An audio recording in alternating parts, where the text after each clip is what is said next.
To the dear souls that Claire hath left behind, her daughter Denise, her beloved husband, Sheriff Stanley Miller. Earth to earth, ashes to ashes. Claire Miller, what the hell were you up to? So this is Jordan Brandis with That's My Entertainment, and we're here with Dana Gould, the creator of Stand Against Evil.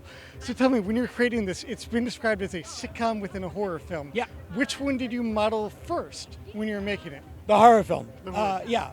I'm known as a comedy writer and a comedian, but I love horror movies. That's always been those were my sports as a kid growing up. And so what I thought would be interesting, and to me it was just a fun exercise.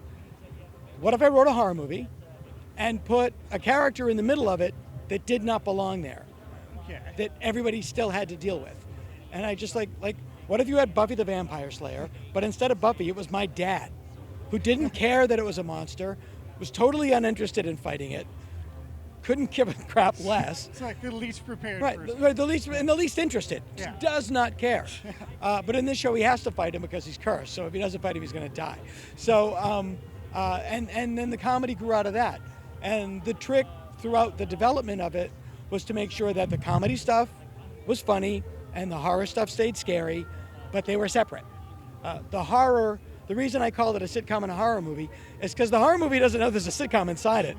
The demons are played straight as a heart attack. They're scary, they're mean, and they want them dead. And they just happen to be funny because they're behaving the way normal human beings behave. They're not behaving in a stylized way. So as a horror movie aficionado, what are your top horror films that you cannot live without? Cannot live without. Well, the movie that this show is most influenced by is An American Werewolf in London. Stylistically, thematically, that is just the Citizen Kane of horror comedies. Okay. I also love Evil Dead 2. It's a huge classic.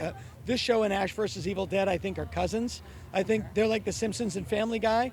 They do similar things in different ways. Okay. I think the TV movie The Night Stalker from 1972, Yeah, another classic. near and dear to my heart. And then like from when I was a kid, like Frankenstein Meets the Wolfman was my favorite movie when I was Interesting like choice. 10 years old. What I like about that is the title, Frankenstein Meets the Wolfman. It doesn't say they're going to fight. It's just, let's have them meet. Let's see what happens. They're gonna get They together? might just get along. Well, cool. Well, thank you very much. Really my